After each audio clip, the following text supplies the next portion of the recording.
And well, we have to talk about this topic. As I personally expected, I knew that this was gonna happen because it's an SNK fighting game, but a lot of people online are already saying that the new Fatal Fury is flopping, that it is already a Discord fighter, that the game is going to die in a month, and that no one is going to be playing this game, in a short moment's notice. So I want to talk about this because I think that it's very relevant to understand how exactly a fighting game it's financially successful. And a lot of people are saying that this game is basically flopping because it has a low Steam count of players.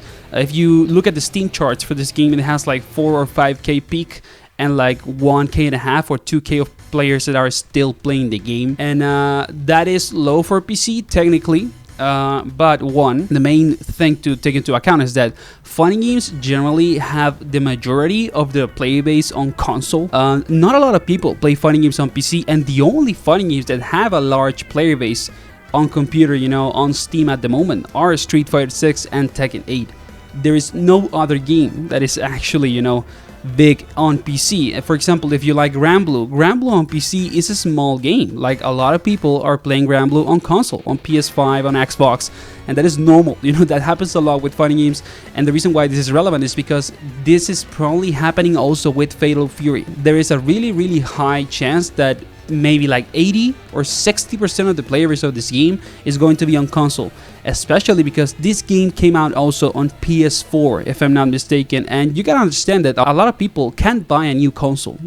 Maybe they have their old PS4 down there and they want to play this game and they dust it off and buy Fatal Fury, and I think that that's gonna basically like go up with the number of player count in console. So we can't really know if this game is doing well until we get an official report from SNK when it comes to sales and how many copies the game is going to sell because of console and stuff like that. So that is the first topic that I wanted to put out there. And if you like this game, don't get discouraged. At least from my personal experience, there is probably a really big player base in this game, taking into account that we have a crossplay, because I literally can't freaking laugh, okay? I can't learn anything new, on training mode, because I'm on training mode waiting for a match, and I get a match on freaking 5 seconds every time. I can't learn anything. I can't laugh, because there is probably a really big portion of people looking for matches, and the population of people that are actually playing this game when you take Steam and console on is probably really big, but you can't see that on the Steam charts, okay? This game either has the best matchmaking in the history of fighting games, because I can find, a new match every 5 to 10 seconds, or there's actually a big population of the game that you're not seeing because they're on console. So that's the first topic that I wanted to talk about. We can't say anything until we get, an official report from SNK. Then the second topic that you gotta understand about this game, in any case you like it and you're worried about the future of this game is gonna get support from devs for at least 3 years. That's kind of like what they said, and it's gonna happen even if the game has a low player base, because these things are already planned in financial terms, talking about money. So it's already worked it out. So if you like this game, you're gonna be able to play for a lot of time. And the thing that you're gonna understand about this game is that this game is not like a tier 1 fighting game. This game is not trying to be as big as SF6 or Tekken 8. It's trying to make SNK bigger as a publisher, but the game is not going to be, as big in that scale, at least not on PC. In console, maybe if we, have a miracle, it can be as big as SF6, but I don't think so. And the reason of this is because at the end of the day, SNK is not going to release a fighting game that is, like a tier 1 fighting game like Tekken or like a Street Fighter, until they actually develop a fighting game that has a very high graphical fidelity. Because whether you like it or not, for some reason, fighting game fans still care a lot about graphics, even more than people that play other genres of video games. Like, fighting game fans love graphics, and a lot of people, a very big portion of casual players, only play a fighting game because they like how their characters look, how the stages look, how the cinematic supers for the characters that they look, and that's fine. But that is also relevant for financial success, and SNK is not gonna have a very financially successful game that is a tier 1 fighting game until they develop a fighting game that has that level of graphical fidelity, that looks like Tekken 8, that looks like SF6. This game to me looks amazing. I love the art style of Fatal Fury. I think that it looks incredible.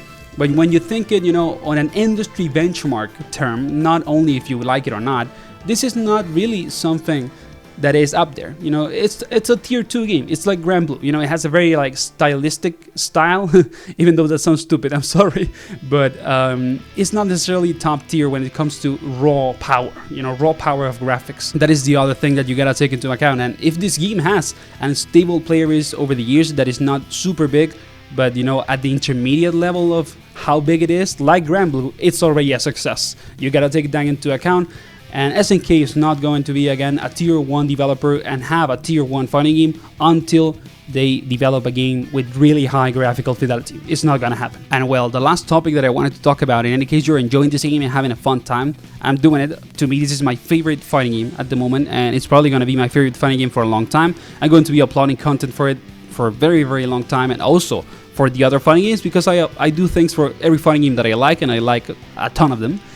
But if you are enjoying this game and you're worried about the future of it because people, you know, say things online and everything, don't worry about it. Like, the game is going to have a big like development cycle for years. You're gonna have a ton of DLC and iconic characters, probably even more guest characters that are super incredible, like Ken and Chun-Li, which is amazing. Season 1 for this game is going to be also incredibly fun, so everything is looking good. So don't get like too worried about people, you know, that are chronically online. Like, there's a ton of people in the fighting game community that basically literally open videos about a game that they don't like and say that it's trash, and that if you play it, you're a scrub and you should maybe, you know, unalive yourself. like there's a lot of weird people online, especially in any online gaming community, and the fighting game community is not ignorant to this. Like, we are still an online gaming community, so we're not gonna escape from chronically online crazy people that, you know, value life at the same level than a fighting game. So in that sense, you should probably not worry that much about it, and don't, you know, take too deep any comment that you see online from a chronically online guy that says to you that this game is trash, that it's a Discourse fighter, that if you're playing it you're a loser, that you should play, you know, the Capcom King, Street Fighter, the ultimate king of 2D fighters, because just play what you like. Personally, for example, to me, Street Fighter 6 at the moment is one of the most boring fighting games that you can play, in my personal opinion. It's incredibly boring, super bland, repetitive, but that's my take. That's why I like this game, because it's very complex, much more hard to play. In general, like freedom, you know, options. It has a lot of options, and I love that.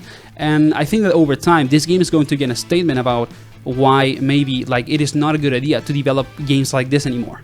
You know, that games need to be very easy, like Street Fighter 6 or like Tekken 8, you know. Getting good at Fatal Fury is probably going to be relatively hard because of the execution that it requires to play good defense and to actually play the game at high pace. But like getting relatively decent or getting to that intermediate level, you know, in this game in comparison to SF6 or Tekken 8 is kind of a joke. Like, you can get very decent and win a lot on SF6 and Tekken 8 by learning the minimal and basically doing the most, you know, simple things that the game has to offer. In this game, that is not gonna happen. Like, this new Fatal Fury is that type of fighting game, old school fighting game, that if you don't know what you're doing, you're gonna get crushed. You're not gonna win any fight at all. Like, it's that how it is, and I like that actually. I think that is great, but it's probably going to be in a statement over time that maybe developers should not do fighting games like this anymore, because they don't sell as well as other fighting games, you know, that are easier, more like accessible, and very basically like easy to not master necessarily, because all fighting games are hard to master, but easily, you know, to reach that intermediate level that most people want to reach. So let's just see how successful Fatal Fury can be over time, and let's keep enjoying the game. You know, play the games that you like, don't worry too much about people online, and have a good time.